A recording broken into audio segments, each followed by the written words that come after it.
you are not vibrating dream woman energy. Women find partnerships, they find relationships, and they completely neglect themselves. They completely take themselves off of their own pedestal. They suffer from having low self-esteem. They're more concerned about their partner than they are about themselves. They let themselves go. They no longer are the focus of their own attention, and their life starts to unravel. Put yourself on the pedestal and leave yourself on the pedestal. Being in a relationship is not an excuse to take yourself off the pedestal. Hi guys, it's Nija. Welcome back to my channel. I help awaken women create their dream life through manifestation and mindset. Today's topic is a download, and the download was, he will never be obsessed with you because you're not obsessed with you.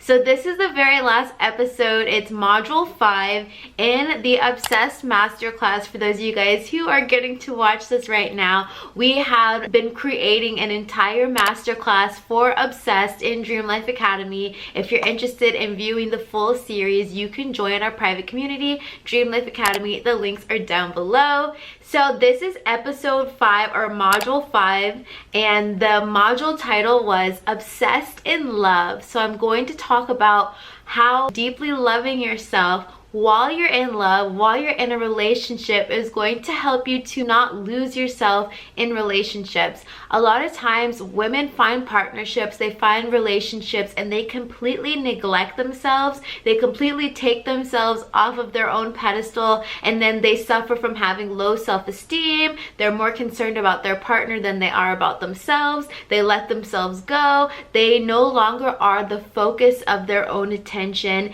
and their life starts to unravel. So this episode is all about how to continue to cultivate a deep sense of self-love while you are in partnership, while you're in relationship. It's a completely beautiful thing to have a partner and to be in relationship, but what is not okay is to neglect yourself or to abandon yourself when you get into a relationship. Being in a relationship is not an excuse to abandon yourself. Being in a relationship is not an excuse to take yourself off the pedestal. What does being obsessed with yourself look like? It is, how do you take care of yourself? How do you want to be taken care of by somebody else, but you don't even take care of yourself? It's not going to work. It's not going to happen. It also asks you, how do you provide for yourself? How do you want to be with a provider, but you don't even know how to provide for yourself?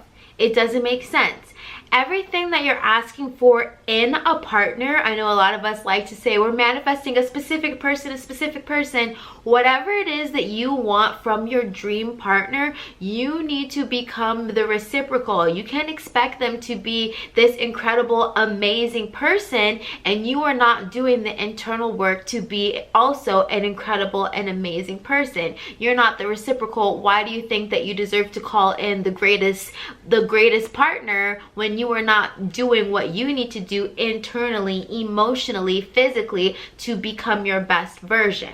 I always say this, are you your dream woman? You're trying to attract your dream man, but you're not even your dream woman. So if you were to go out into the world, your dream man will never even notice you because you are not vibrating dream woman energy. So again, we're like wishing on a star. I think, we get this when you watch all the love and romance movies, like all the Disney movies growing up, and we see the princess, and all the princess has to do is wish on a star for her love to come, and then the love just comes into her reality. No, in real life, women have to do the inner work to attract their dream men, okay? The inner work looks like having self-confidence, self-esteem, self-love, right? Being your biggest motivator. The inner work looks like having goals, dreams, and ambitions, not just focusing all your energy and attention on attracting a partner, but making yourself your best version so you can become wildly magnetic and attractive when that dream person comes into your reality,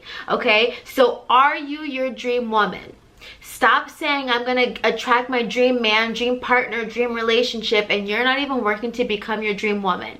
How do you figure that's gonna work? That dream man that you want, if you walk into a room and you have not done the work to become your dream woman, he is not even gonna see you as the woman of his dreams. If a person who is doing the work on their body, on their mindset, getting educated, going after their goals, their dreams, do you think they want to be with just anybody? The answer is no. And so if you are saying you want the best of the best, you must also become the best of the best so that you guys can attract each other, so that you guys can be in alignment. Stop saying you want your dream man and you're not becoming your dream woman. How do you figure that's gonna work?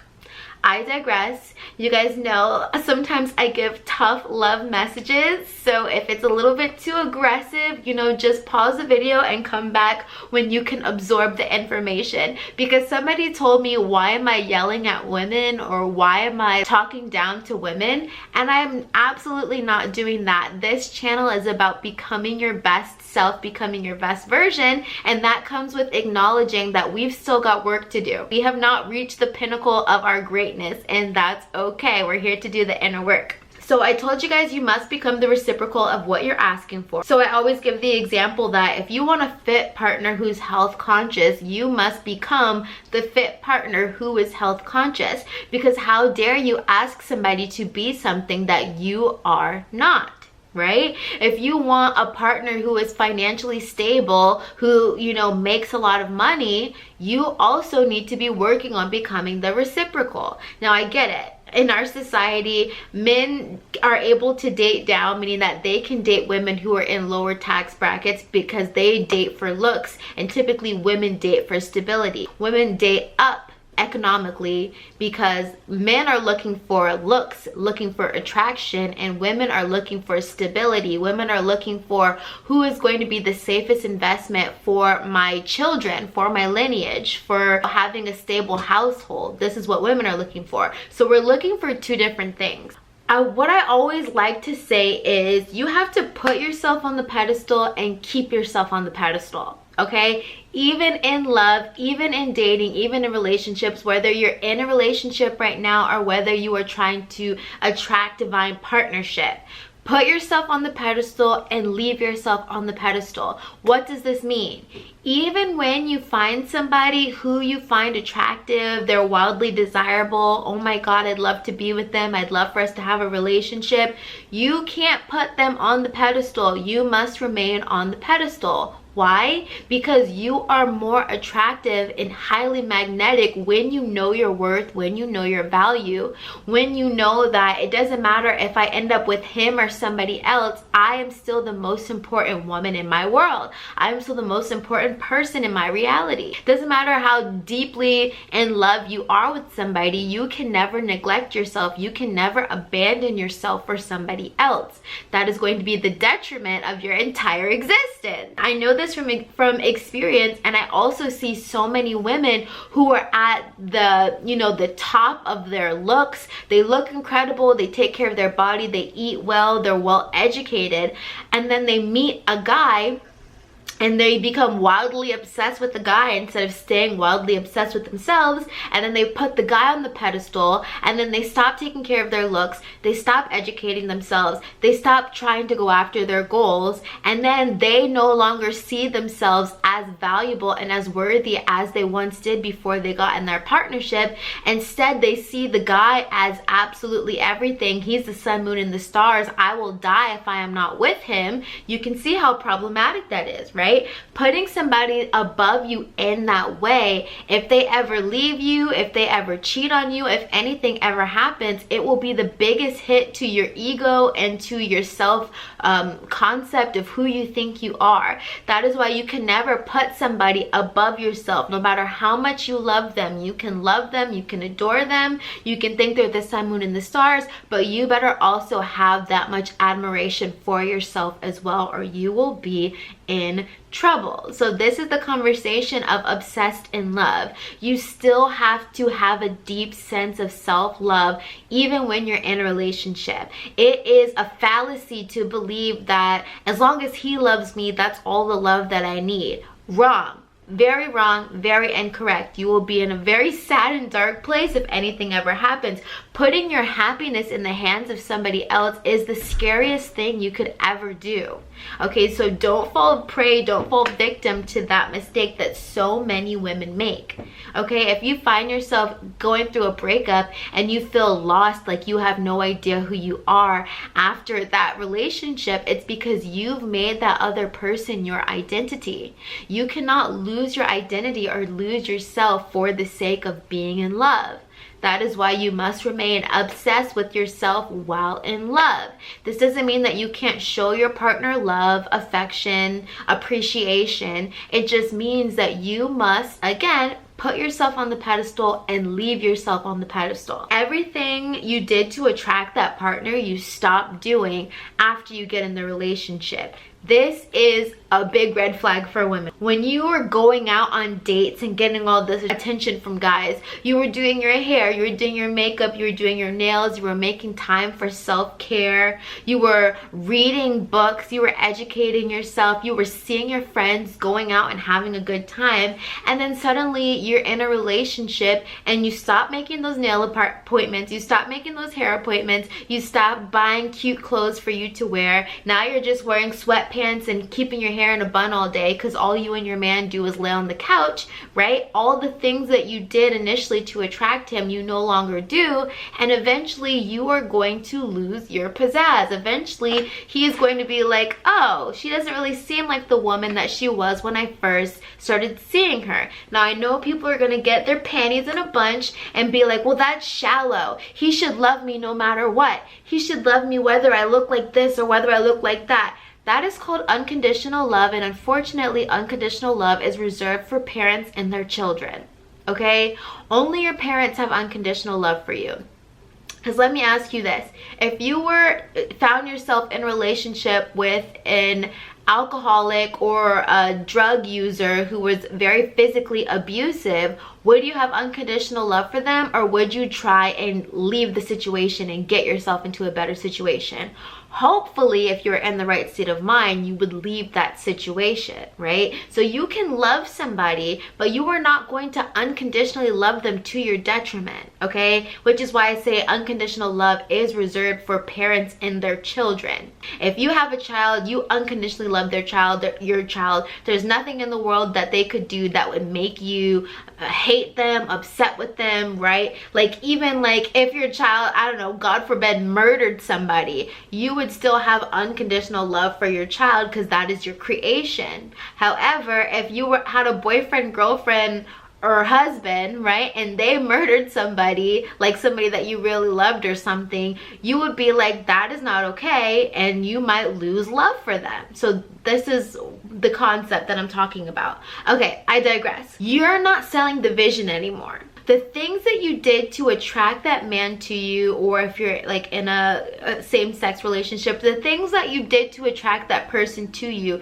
you have to continue to do. So if you were maintaining your figure, if you were, you know, looking a certain way, going after your dreams, you were ambitious, doing all these things, going out and seeing your friends, you have to maintain and do those things while you're in a relationship. Why? Because you're not selling the vision anymore if you stop. Now, I know this part might be a little bit touchy and triggering for some women, right? Because typically, this is how it happens. We find a guy, we get really comfortable with him, we feel at home, we feel at peace, and then we start letting our guard down and we stop doing the things that we initially did to attract them. And I'm not saying that you need to be 1000% perfect every time you see your man. You have to always wear makeup every time you see your man. No, this is not what I'm talking about. I'm talking about maintaining a sense of independence and autonomy. I'm talking about you still have goals, dreams, and ambitions even though you're in your relationship. Like you shouldn't be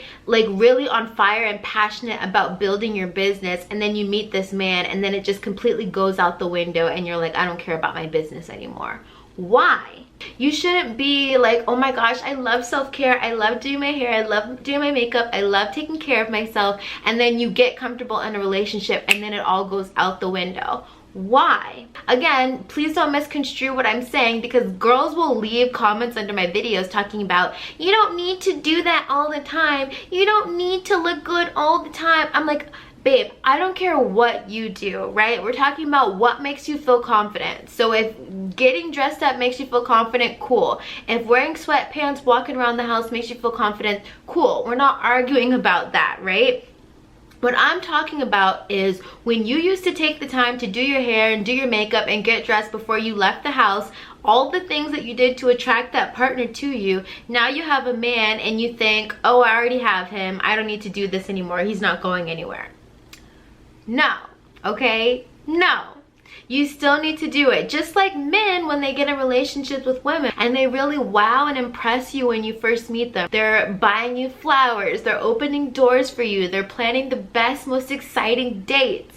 And then they're like, oh, I already got her. I don't need to do this anymore. And then they stop. You don't like that. You don't like when they're not consistent anymore. So why would you stop putting in time, effort, and energy into your beauty, your self-care, and also into your goals, your dreams, your ambition, your education? Why would you stop doing that just because you're in a relationship? Focusing on yourself and being wildly obsessed with yourself makes you more attractive and more magnetic, okay? So you need to put yourself on a pedestal and keep yourself on the pedestal. They will like you more because you value yourself, because you know your worth, because you never question it, because you never have to look outside of yourself for validation. Men can tell when you are looking outside of yourself for validation, when you're posting thirst-trappy pictures on Instagram because you want attention, when you're doing whatever the things are that you do because you crave attention, because you do not know how to give yourself that attention. You don't know how to be self-validating, right? When you have to fish for compliments and ask people what do they think about what you're doing because you don't have confidence in what you're creating. This is why you need to become wildly obsessed with yourself, deeply in love with yourself, so that you do not need to seek external validation. And so you still need to maintain the self-love practices even after you fall in love with somebody. In fact, it's even more important to have those self-love practices and self-devotion rituals while you're in partnership, while you're in love. I would say it's even more important then. Why? Because pairing up with somebody else, now you're not just dealing with your own energy, you're dealing with their energy as well. And so it's so important that you know who you are. You create a stable foundation for yourself within yourself. I'm gonna give you a quick little story time, okay? Because I like to teach from example. I'm not just shouting at the women and, you know, like not practicing what I preach. So I'll tell you guys a few instances where I had gotten in a relationship. So once upon a time I had gotten in a relationship, and you know, when I first met the guy, I was like doing everything, always had my hair done, always had my nails done, always wearing a cute outfit, like to go out and wearing my heels, and they liked that and they were really attracted to that energy. So again, the things that I did to attract them, right? And then we'd go out on dates, we'd have a good time together, and then after a while I would get more and more comfortable, as we do, right? When we feel safe in the presence of a masculine guy, we feel comfortable, we drop our guard, and you know, it is the natural progression of things. And that was not the problem. The problem was when you think that you're just gonna be kicking it in the house all day without your wig on because, oh, he doesn't care, he loves me for me. It's like, yeah, he might love you for you, but if when you attracted him you were really nice and put together, and now you never care how you look, now the wig is always off, now the makeup never gets done, even when he takes you out on a nice date, you're like, oh, he already knows what I look like, there's no need for me to dress up, right? Or this happens all the time. We get in relationships and we're always going out to eat. We want to be booed up at home with our man. We're eating really good. We're eating really good. And then we start gaining weight, right? We used to go to the gym. We used to make time in our morning routine to go to the gym. And now we're booed up and we don't go to the gym anymore. We're like, oh, that's okay. He likes my love handles. He says he likes me a little cushiony. Okay, you think that's okay. And then meanwhile, a supermodel walks down the street and you have the audacity to be like, what are you looking at? Why are you looking at her? What, you know? You're clapping back at him feeling insecure because you know that you are not taking care of yourself the way that you used to take care of yourself. I know, I've been there. Getting really comfortable and cozy. Now all I want to do is wear sweatpants and wear my hair in a bun, or wear my bonnet around the house all day. You know, like, oh, I'll just get dressed up when we go out. It's fine. You haven't been out the house in 7 days wearing a oversized t-shirt and the bonnet every single day. He's tired of looking at that. I'm not surprised that his eyes are wandering. And so again, it's not about looking perfect 24/7, but it's about, do you feel confident? How confident do you feel in your own skin? Are you still pursuing your goals, your dreams? Are you still reading books? Are you still educating yourself? Are you still going after the things that you said that you wanted in life? You cannot throw your ambitions and your self-care out the window for the sake of love. You just can't do that, okay? And so the lesson that you need is to love yourself even harder, even when you're in love, okay? Being in a relationship is not an excuse to abandon yourself. And the last, like, I'll give you guys just some tips, because you guys always say, Nija, what is the practical steps, the practical steps? Okay, again, I have an entire series in Obsessed, and if you were currently watching the series, then you know all of the tips, all of the self-love rituals, all the mindset shifts that are required for being deeply obsessed with yourself and cultivating a deep sense of self-love if you've made it to module 5, the end of the Obsessed series. But for those of you guys who did not get the opportunity to see the Obsessed series, I'll give you guys a few tips right now. 1, prioritize your self-care, okay? This looks like skincare. This looks like drinking water. This looks like having a routine to wash your hair, right? Having a routine to do your hair. Having a routine every now and then to get your nails done or do your own nails. Self-care does not have to be expensive, but it does have to make you feel good in your skin. The next tip I would give is continuing to pursue your goals. You should never throw your goals out the window just because you are in partnership, just because you're in a relationship. And actually, being in a healthy relationship, your partner wants to see you exceed and excel in your goals, in your dreams. You should never stop having goals, dreams, and ambitions just because you're in a partnership. Okay, you should still want to achieve big things. So another tip is to maintain your independence. This looks like not moving in too soon. This was something I used to do all the time. I used to be like, oh my gosh, he really likes me. Oh my gosh, he gave me a key to his apartment. Oh my gosh, I could just, like, you know, truly depend on him for X, Y, and Z. Absolutely not. You need to maintain a level of independence, at least until you get married. This looks like keeping your apartment, have a place to live, have a place to lay your head. If he wants to help out with it, let him help out with it, but you should have your own place to call home until you get married. Even if you guys are shacking up, you should still have your own money, make your own money. You should not be financially depending on him, even if he's got it. We love a man that's got it, okay? I want a man that's got it. But you still have to be able to provide for yourself, because you don't want to be in a position where you need to leave the relationship and you cannot. I've been there, okay? So I'm speaking from experience. Maintain your independence. This looks like still maintaining your friendships, maintaining relationships outside of the relationship, not feeling like you can only do things with that person tied to your hip. You still have to have a life outside of them. Do not make that person your entire personality. The next tip is to set your standards and leave them there. Sometimes we have standards when we enter relationships, and then after time progresses, we drop the standard, drop the standard, drop the standard. No.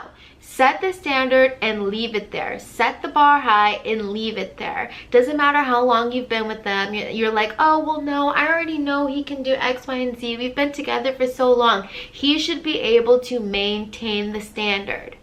If he cannot maintain the standard, he is no longer the standard. You have to find somebody else. You do not lower your standards for other people. Set the standard and leave the standard there. Okay, the last tip I'm going to give you is don't dim your light for anyone. There's so many women who have been in relationships with guys and they're like, oh, I like it better when you don't wear makeup. I like it better when you don't do your hair. I like it better. If you were doing those things and that is what attracted him, you should not stop doing those things because he says that he likes you better when you're natural. Guys say that because they don't like the competition. They don't want other people looking at what they say is theirs. And so don't dim your light for anybody. This also looks like when you guys are in a social setting and you're just being your natural bubbly personality, don't shrink your light. Don't try and make yourself small because they feel insecure when you are being 100% authentically yourself, shining your light, right? Like, you have friend groups and you are used to going out, hanging out with your friends. As long as you can maintain healthy relationships with your friends, they should not be saying, I don't like it when you hang out with so and so, I don't like it when you do. If you were doing it before you met them and it's healthy and you're not being disrespectful to your relationship, you should be able to continue and maintain doing those things. Don't dim your light for other people. Don't stop showing up as yourself for other people. Don't start acting small, insecure because you're afraid it's gonna upset him or make him feel insecure. That's a him problem. That's a they problem, okay? You don't dim your light for anybody. So those were the tips that I wanted to give for being obsessed in love. I hope that you guys enjoyed this video, and for the ladies who are watching the Obsessed Masterclass, I really hope that this has been helpful. And for those of you guys who had no idea we did an entire Obsessed Masterclass, yes, this is actually Module 5 from my Obsessed Masterclass that I've been teaching in Dream Life Academy. We have done, there's over 5 hours of self-love content in the Obsessed Masterclass series. So if you've been loving these conversations from my YouTube channel about being self-obsessed, cultivating a deep sense of self-love, how to love yourself more, how to have self-care, self-devotion, and self-love rituals, all that stuff, you're really going to love the Obsessed Masterclass. To gain access to the Obsessed Masterclass, you can join Dream Life Academy, and that is where you will get access to all 5 of the modules, as well as all the other things that we get to do in Dream Life Academy. It is a private community of awakened women who are creating their dream life, doing what they love. You can also get the Obsessed ebook. I created an ebook that has all the tips and tricks that we've been going over in the masterclass and also on my channel. So if you cannot get the masterclass, if you don't want to join Dream Life Academy, you can at least get the ebook, Obsessed. All right, guys, I love you so much. Thank you for hanging out with me. Thank you for being a part of the Obsessed Masterclass. I hope that you enjoy it, and maybe there'll be more modules to come in this series because it has been so profound and life-changing hearing the women have their aha moments about how they can love themselves deeper and using self-love to create their dream life. It has been so inspiring, and I'm so proud of absolutely everyone who's participated. All right, guys, I love you so much. Thank you for hanging out with me today, and I will see you in my next video. Bye.